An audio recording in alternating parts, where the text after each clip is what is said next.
Let me tell you about ProHealthConnect.com. It's transforming healthcare payments, providing retailers a seamless process for over-the-counter and healthy benefit programs. By connecting retailers, health plans, and payment processors, ProHealth Connect creates one powerful, unified network. They empower independent grocers and pharmacies to accept health benefit cards without changing how they do business. With over 10,000 locations nationwide, helping more than 1.3 million people access the care and nutrition they need. Go to ProHealthConnect.com. The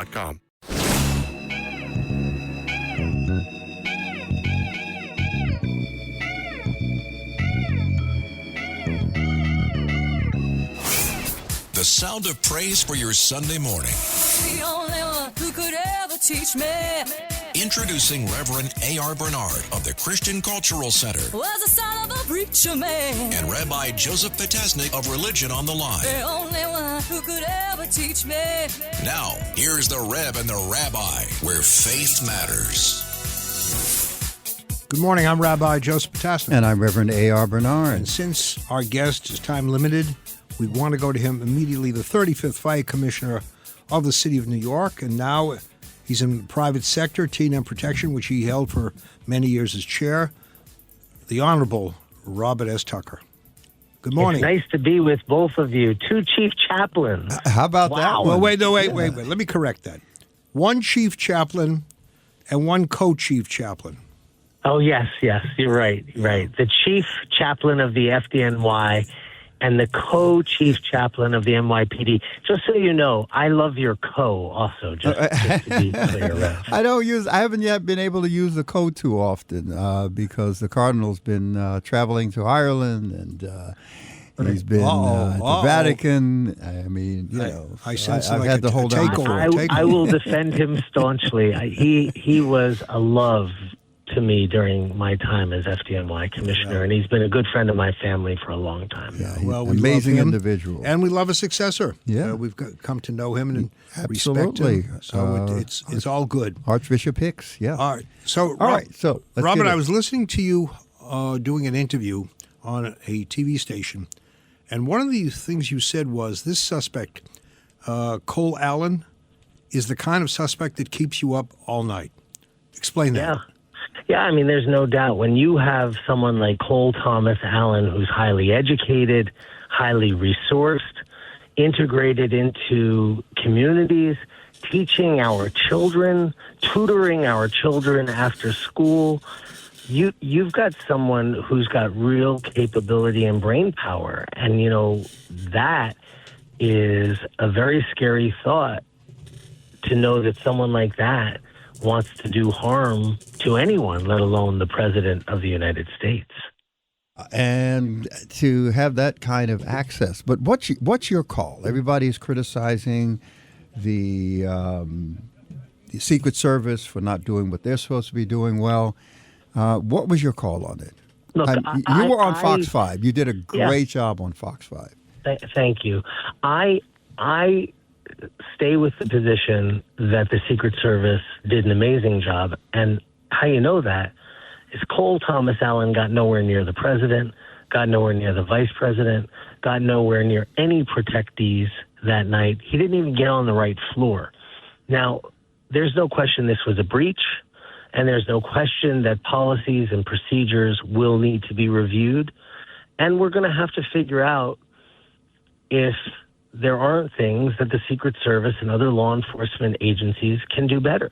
But that night, nobody got hurt, with the exception of a uniformed division Secret Service officer who, thank God, was shot in his bulletproof vest and hopefully is home recuperating now. Now, I don't know how up to date you are, but I heard something about friendly fire. Is that true? Yeah. Very possible. I thought it that night. I was with some friends that night when it happened, and I immediately thought friendly fire. So, and that can happen. Yeah, Robert. Let me ask. He was registered as a guest, and I think in the old days they used to check a guest list to see who's in the hotel, right? And secondly, he was able to get into the hotel with many arms. Yeah, it's unacceptable. I mean, look, the president does attend events where the public is around. But the Secret Service, there is no doubt that they had a list of every single person that checked into that hotel in the last day, 2 days, 3 days, 4 days, 5 days. Cole Allen was on that list, but there was really no reason to know that he had checked into the Washington Hilton to do harm to the president. And so it's a miss.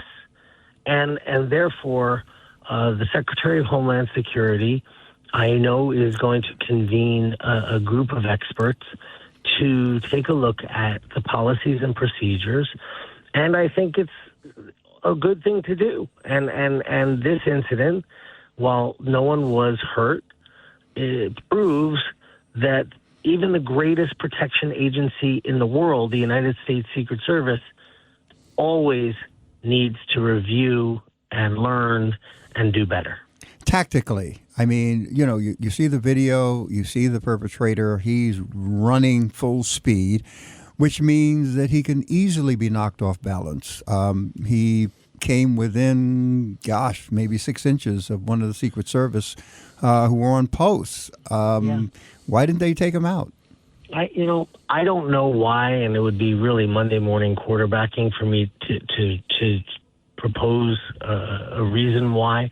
But one thing I would say, when you're at TSA in the airports and you snake through a line and you go left and then you go right and then you go left and you go right, perhaps you'll start to see that configuration at events such as this one in the future, so that you can't get ahead of steam running straight in, because you'd have to have gone down one chute and then left to another and then right to another and left to another, like we do in airports every time we travel. Right, create an obstacle course. I think one of the things that comes across, I've been at airports where people complain, oh, look at the line, security, it takes them so long. I don't think anybody has the right to say that anymore. I think you got to be thankful that they're taking their time with security.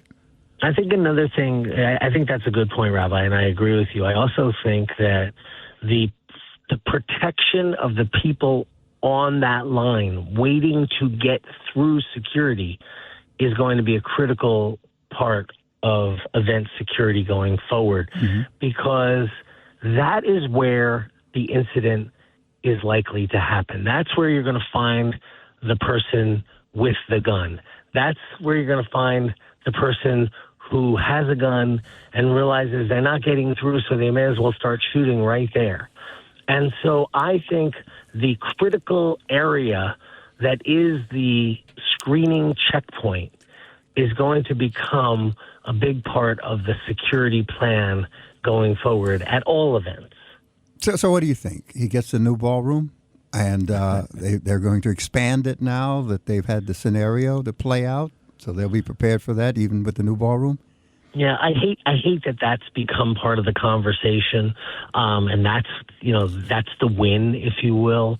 For me, I don't have an opinion on whether the president needs a new ballroom or not. I think the president can be kept safe and has been, with a few obvious exceptions, for many, many, many years. And I think the Secret Service is the right agency to do it.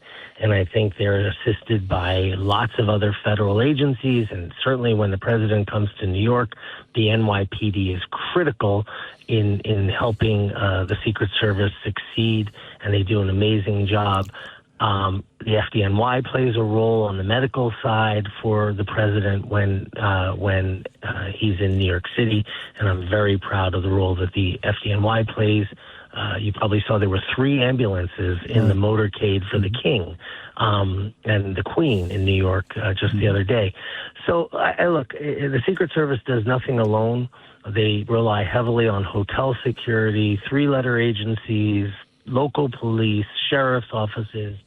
And, from my perspective, they'll keep doing a great job, and the president will stay alive and continue to run the greatest country in the world. Robert, we have to wrap up the conversation. We've come to the end of this segment, but long-term projection for your business. The security business. Yeah. Give us a forecast. I think it's doing okay. Yeah, you think it's going to do okay? Yeah. Look, at T&M, the company that I run, we have had a wonderful year. We are the best private protection agency in the world. We have the intelligence capacity behind our protection agents. We have great policies, procedures, training. You know, T&M is protecting some of the most important people and places in the world right now.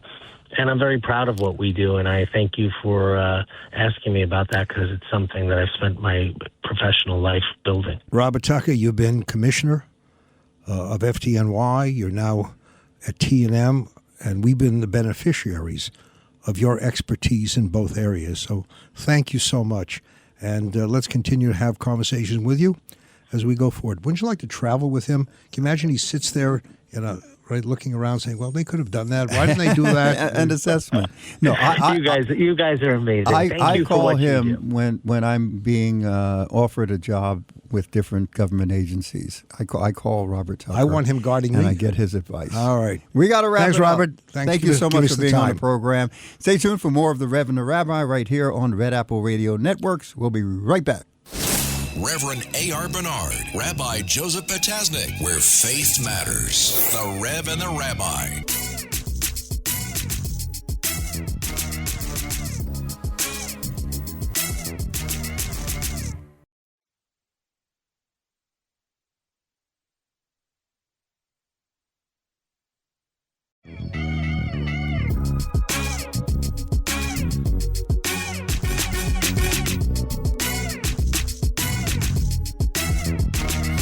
Where faith matters. The Rev and the Rabbi. Welcome back. I'm Rabbi Joseph Potasnik. And I'm Reverend A.R. Bernard. Reverend, you and I were privileged to participate at a conference with people from around the world, from the tech industry and from the world of faith. And some former members of the Obama administration in the area of technology and where it's going in our society. Yeah.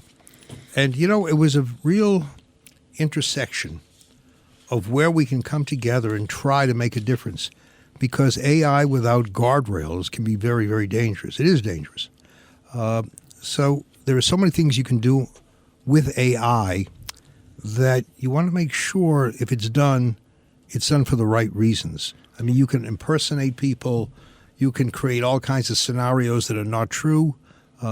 You can create faith direction for those who don't have clergy and make it sound as if this is what your tradition wants of you. Well, let's talk about that, because we saw two videos, right? And that first video, because you and I sat together in the first video, and you were very moved by what you saw, the problem with it.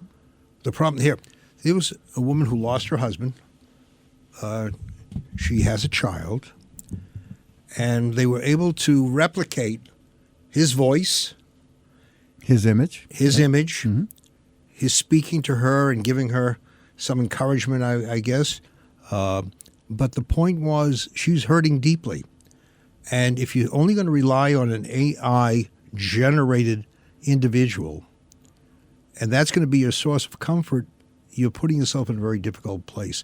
And I said to you, we always talk about being there, theology of presence. You need someone to hold and hug, someone to give you strength and support. You don't have that with AI. But suppose that's all she had. And she's hurting, she's grieving, and she needs something. And instead of a therapist who's disconnected from her experience, her husband is generated. Temporarily. But I think if we're going to use technology, and if there isn't a faith leader, in her area, then you can turn to Zoom. You can turn to another, platform and say, help me. But you need someone who's going to be present with you. A human being. Someone who's, not a machine, a computer, right.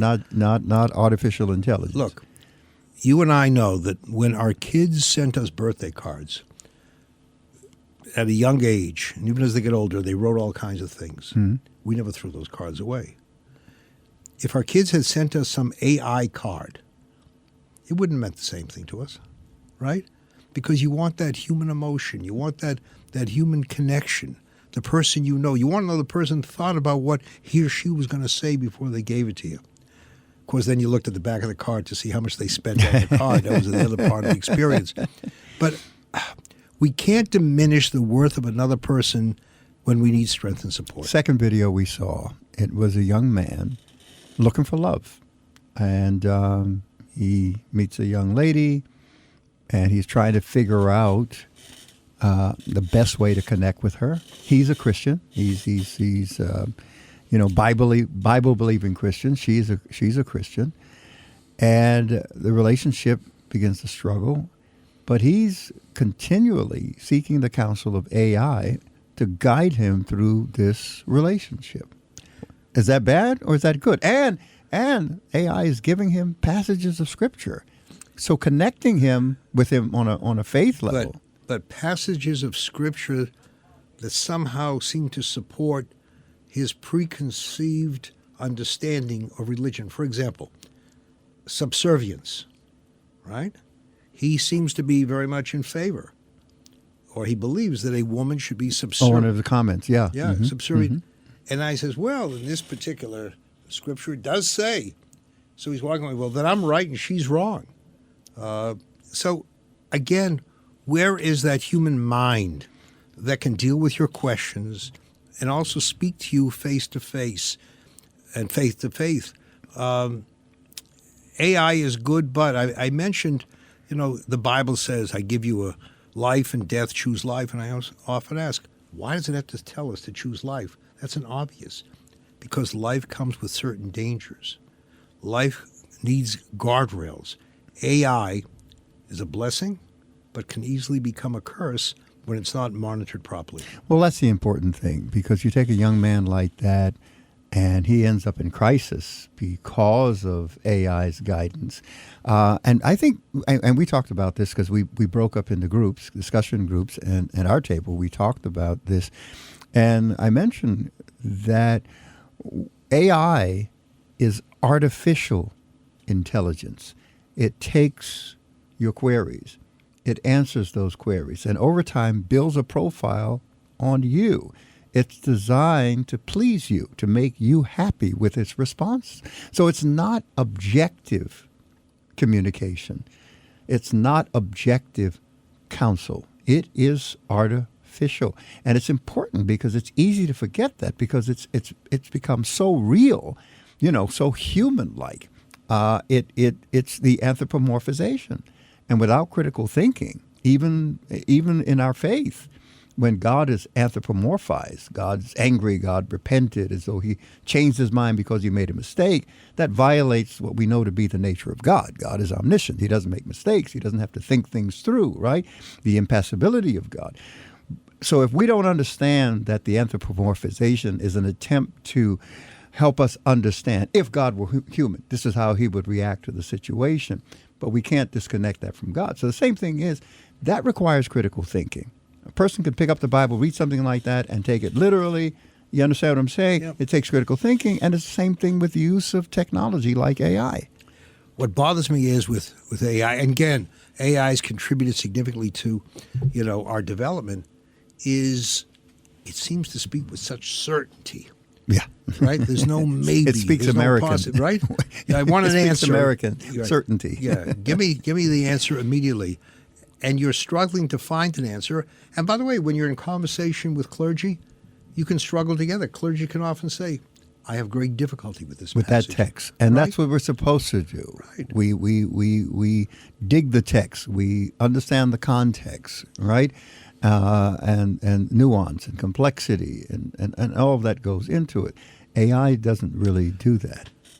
I'm reading now, as you are as well, of the young people who are going back to church. Mm-hmm. And the question is, what's inspiring them to go back now? And I think one of the things is they're looking for community. They're looking to connect with community. Mm-hmm. The secular world doesn't bring them the psychic income that they need to find meaningful experience of life.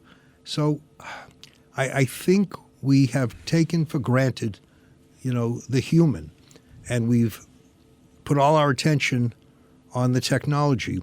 But as I said, Yeshiva University, where I went to school, not on a football scholarship because we didn't have a team. I didn't think so. Yeah. It was Torah and science, or Torah and technology. They can become allies. They should become allies. There's a place for us at the table. There's a place for AI. But let's have that substantive discussion with one another as to what the guardrails should be. We've got to go to a break, but we've got to continue this conversation because there's also a question about responsibility when it comes to the use of technology. Stay tuned for more of the Reverend the Rabbi. We'll be right back right here on Red Apple Radio Network.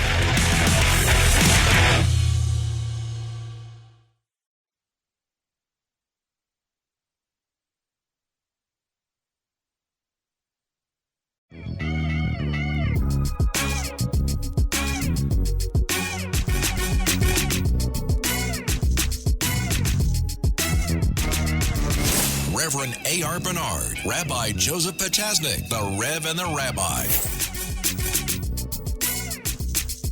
Welcome back. I'm Rabbi Joseph Potasnik. And I'm Reverend A.R. Bernard. Reverend, someone had suggested to me that we have on this next guest. He's in a very, very unique position. He's the president of Assumption University, a Catholic school. President Greg Weiner is Jewish.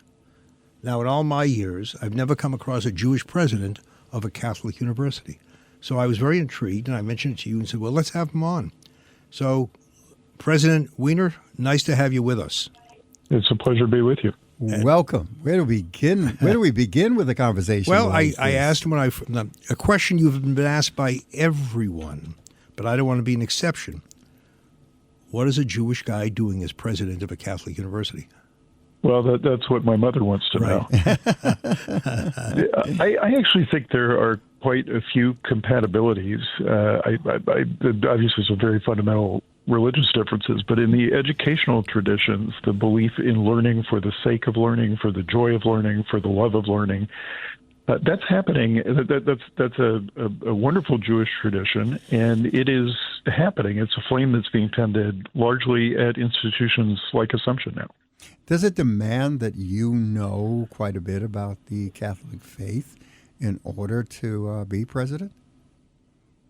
Well, I certainly have learned a lot about the Catholic faith and about Catholic theology. It's what's most important is how we are talking about what it means to have a Catholic intellectual tradition and a Catholic educational mission, and that I've felt for as long as I've been at Assumption, including on the faculty. Now, Catholics are, you can read your way into Catholicism because intellectually they have really been foundational to the development and growth of Christian faith, Christian belief, Christian doctrine. Before the Reformation, the church for the most part was Catholic. So they have shaped intellectually the Christian belief systems. Have you encountered that? I think what I've encountered is again, without diminishing the fundamental theological differences, a deep compatibility between what the aspects of our traditions that are most pertinent to being president of a Catholic university, and that is. Again, the love of learning, but the key there is learning for learning's sake. That learning is applicable. It informs students' career choices and so forth.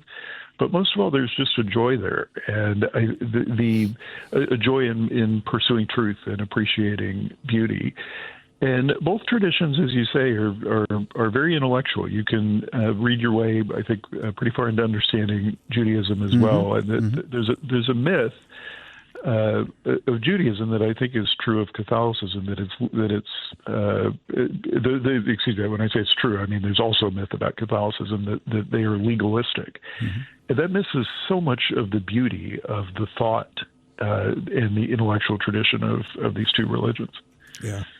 We were often criticized. Too many rules, Too many legal principles. So I'm glad to see we have that common thinking. I want to ask you this. Sure. Parents today looking for a school and students looking for a school, if you're Jewish, there's a heightened concern about the treatment of Jews on campuses. You've seen in many places, too many places. Some of those schools with, great reputations, but when it comes to their view of Jews and Israel, it's hostile. And we've had all kinds of demonstrations. We've had kids who've been verbally assaulted, intimidated, prevented from going to classes. They don't have that at Assumption, I take it.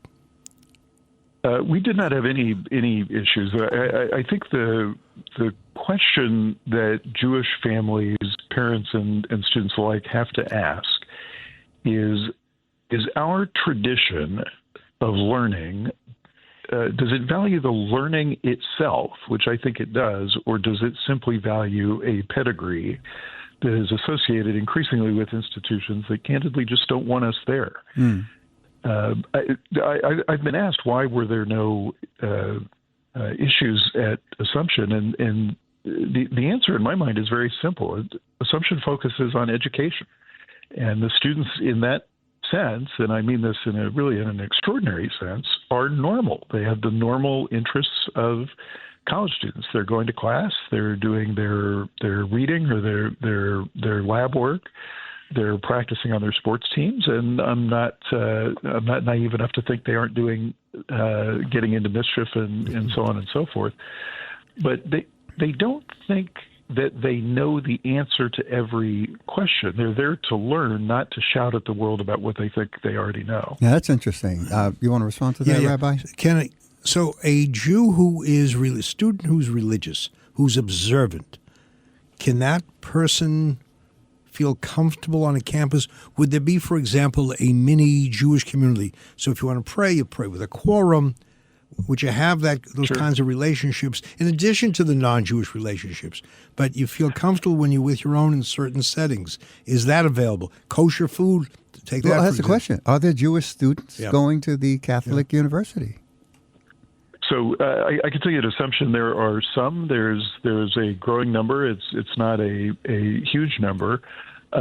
I think a practicing Jew should feel not only comfortable, but I would say uniquely comfortable at an institution like Assumption. The divide to me in society, to the extent that there is one, is not between religion so much as between people who do and don't take religion seriously, whatever their beliefs might be. That's not to say that the beliefs don't matter, but I think there is a real mutual respect between Catholics and Jews who take their religion seriously. Serious Judaism, serious Christianity. And one of the things we try to advocate is whatever religion you practice, be serious about the religion that you practice. Does the centralization, and maybe you don't even get into doctrinal issues, but does the centralization of intellectual administration, the magisterium, and the whole Catholic system work better for you because it's centralized like that? This was one of the things that was took me a while to learn and to appreciate is the importance of authority and the magisterium in Catholic thought. I am also president of our local synagogue, where, as you know, there is no central authority, and that everyone is the president. That's why. Well, you said it. I did. But it's just a different way of thinking about authority. We don't teach in the sense of enforcing Catholic doctrine. It's been said that the Catholic universities are where the church does its thinking.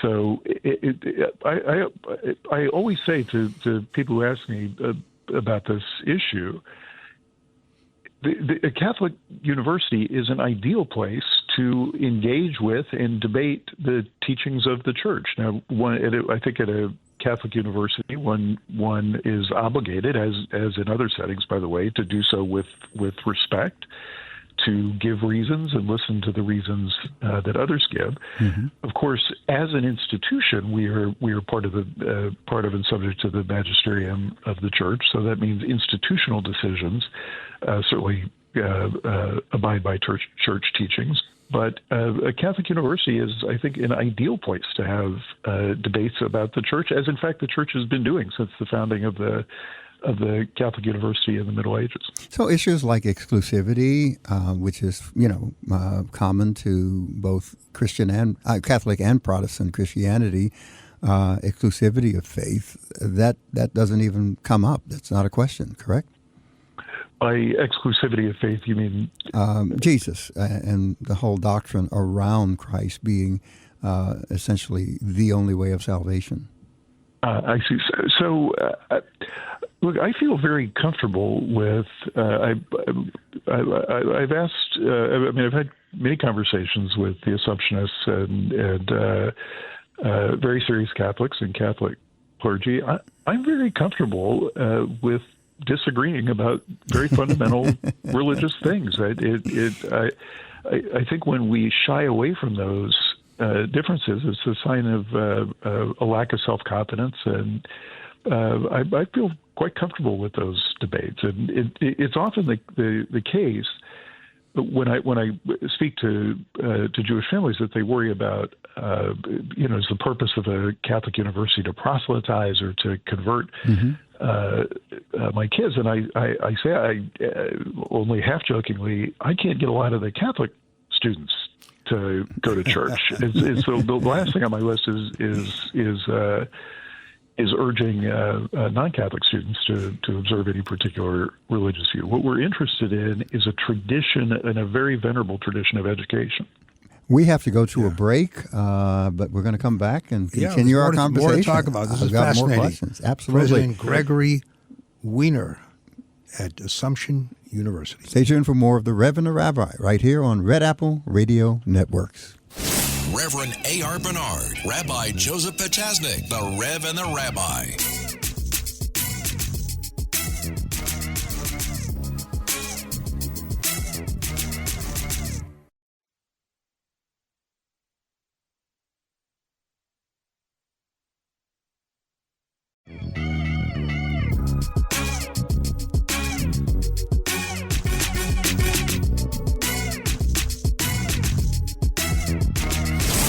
Faith Matters, the Rev and the Rabbi. Welcome back. I'm Rabbi Joseph Potasnik. And I'm Reverend A.R. Reverend, we are speaking with the president of Assumption University, Gregory Weiner. And one of the things I was thinking when the president spoke is I remember years ago, it was Cardinal O'Connor said at St. Pat's, and it was a mixed audience. He says, I didn't come here to turn Jews into Catholics. I hope I inspire Jews to be better Jews. And I didn't come here to have Catholics become Jews. I want Catholics to be better Catholics. And in listening to the president, it just seems to me when you are in that climate of appreciation for learning, it really motivates you, not just to learn about the other, but to learn, because if you want to respond about difference, you have to know what you stand for. You have to know what your tradition says. So I think it's a great motivator in terms of looking at the depth of your tradition so you can respond accordingly. Mm-hmm.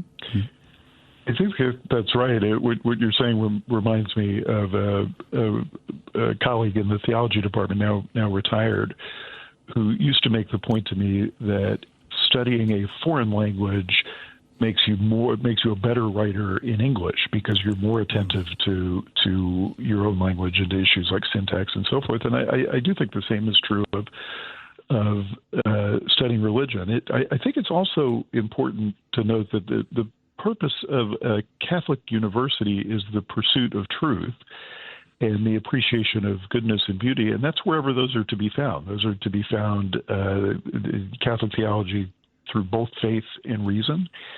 But the truth and beauty are present in the gift of a created order, are present in the study of physics, of mathematics, anywhere where truth presents itself. This is Catholic theology in its finest, sir. Absolutely. I'm curious because typically within the Jewish tradition, there is a focus on that tradition without comparative religious studies. Was comparative religious studies a part of your tradition? Was it included in any way in your training? Not that I recall. I had a bit of an unusual Jewish education in that I did briefly go to Hebrew school, but mostly grew up in a small town where we were the only Jewish family.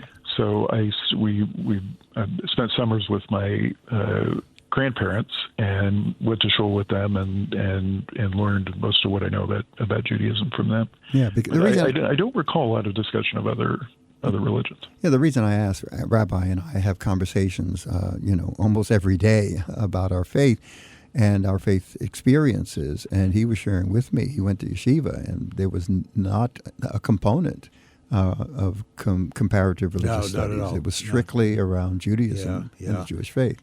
And you know that President Weiner, Reverend and I, and clergy years ago, we were severely criticized for engaging in interfaith dialogue because we were told once you enter that arena, you're going to let your guard down. You're going to dilute the teachings just to accommodate the other side, just to be friends with the other side.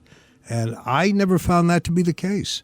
I welcome it. As a matter of fact, I think an assumption, didn't I read, don't you have an annual interfaith lecture? We have a lecture named after Rabbi Joseph Klein, who was a legendary rabbi in Worcester and was very involved with Assumption. The idea that one must keep one's guard up that's what you say when you feel when you don't have confidence in your own ideas. Absolutely. And your own religious faith.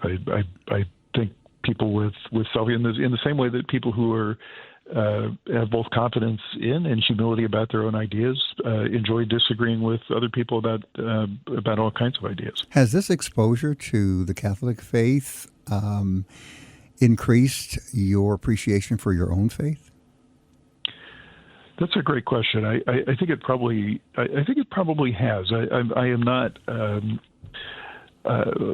probably not on anybody's short list for the Tzaddik Ador, so I don't want to hold myself up as a paragon of religious virtue. But the ways in which the physical bodily aspects of ritual are similar. The ways in which the centuries and millennia of disputation are similar. I think has increased my appreciation for Judaism. Yeah, because we talk about that often, Rabbi. The wrestling with the texts and two schools of thought and how those schools would go back and forth. Which to some extent is countercultural because we live at a time where diversity of thought is not welcomed in some quarters. You're entitled to my opinion, not to your opinion. You go on the internet. This is the position people take. Don't you dare disagree. And if you disagree with me, I'm going to denigrate you. I think at Assumption, the unique experience there is you welcome the intellectual challenge. You look forward to discussing difference. You don't take the position it's only my school of thought. I want to hear your school of thought. I disagree with it. I walk on a different path than you, but there's room for you to be here and I can be here. Am I right? Well, I think you are right, and one of the beauties of the Talmudic tradition, and I know I need hardly say this to a rabbi, is that they're the two famous schools of Hillel and Shammai, and Hillel always prevails. And one of the traditions about why is it that Hillel always prevails is because his students made an active effort to understand what the House of Shammai was trying to say. And I tell students that there are three virtues associated with learning. One is humility, so I don't know everything, and I want to learn things I don't know. The second is courage, which is if I think something different from everyone else in the room, I'm willing to raise my hand and say so. And the third is charity. And that's to say, when someone disagrees with me, I listen for what they're trying to say. Not for what might offend me, not for anything acrimonious, but try honestly to understand what it is that they're trying to say. What did you teach, by the way, before accepting the presidency? So my academic training is in the political thought of the American founding. So I taught American politics, in both theoretically and institutionally. And I don't teach now. I since I went into college administration, I've taught one class and thoroughly enjoyed it, and I deeply miss it. But felt like the normal pace of activity, like that I wasn't giving my. Let Century Management Solutions get you to your next medical appointment. They specialize in non-emergency medical transportation, connecting patients to care, safety, reliability, and on time. Their advanced technology platform seamlessly coordinates patients, healthcare providers, insurers, and transportation partners all in one powerful network. With over 200 trusted transportation providers, they deliver scalable solutions backed by real-time tracking and complete transparency. Go to SENTRYMS.com. Ryan Reynolds here from Mint Mobile. I don't know if you knew this, but anyone can get the same premium wireless for $15 a month plan that I've been enjoying. It's not just for celebrities. So do like I did and have one of your assistants switch you to Mint Mobile today. I'm told it's super easy to do at mintmobile.com/switch. Upfront payment of $45 for 3-month plan, equivalent to $15 per month required. Intro rate first 3 months only, then full price plan options available. Taxes and fees extra. See full terms at mintmobile.com.